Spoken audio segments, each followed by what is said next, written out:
বিড়ালের একটা কাহিনী বলবো। যে একটা বিড়াল শিয়ালকে আক্রমণ করে শিয়ালের যে পশমগুলো ছিল এগুলো নিয়ে আসছে।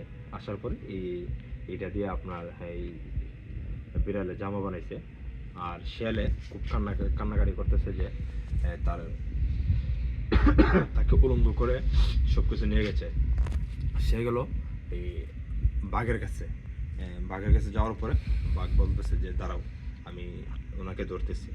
বাঘও খুব রাগ নিয়ে খুব ফায়ার হয়ে আসছে যে এই বিড়ালকে আক্রমণ করবে। কিন্তু বিড়াল খুব চালু ছিল। বিড়াল জিনিসটা ছোটো হতে পারে কিন্তু খুব চালু, বুদ্ধিমান ছিল। এটা আমি ভিডিওতে দেখেছি, এই জন্য আপনাদের সাথে শেয়ার করতেছি।